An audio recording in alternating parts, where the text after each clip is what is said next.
জি, আসসালামু আলাইকুম। আমি doctor Mohammad Shariful Islam, plastic anaesthetic surgeon. গাইনোকোমাস্টি আমরা প্রচুর করছি। তো এখানে যে ইম্পর্টেন্ট বিষয় যে গাইনোকোমাস্টি কি বংশানুক্রমিক কিনা, এটা একটা বড় কোশ্চেন।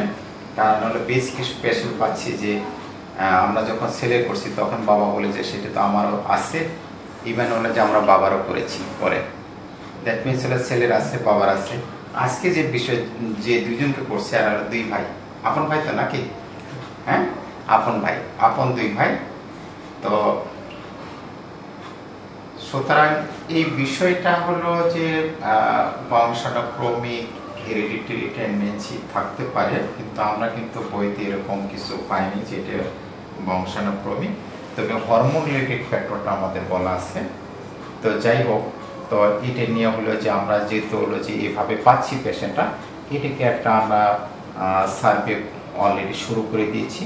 যে সার্ভে রিপোর্টে তখন বলা যাবে যে আসলে এটা বংশানুক্রমিক কি না। এটা গ্রেড 4, গ্রেড 3, গ্রেড 2। তো আমরা যেহেতু গ্রেড 4, গ্রেড 3, গ্রেড 4 তো আমরা ইনভেরিয়েটলি স্কিন এক্সিশন করি। ইভেন হলে আমি অনেক সময় যে গ্রেড 2তেও যে স্কিন রিডাকশন করে দিই, তাতে একটু ভালো রেজাল্ট পাওয়া যায়।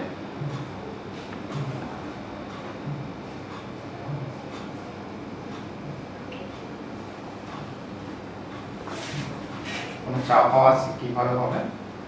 স্যার যেমন সন্দেহ হয়েছে। আচ্ছা, একটা যেমন ভালো হয় হ্যাঁ।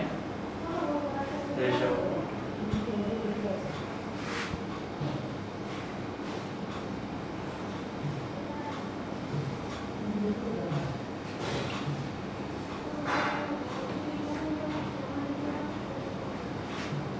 আপনার এখানেও যেহেতু গ্রেড 2, সেটা গ্রেড 2 তো আমরা একটা স্কিন রিডাকশন করে দেবো, তাতে রেজাল্টটা বেশ ভালো আসে।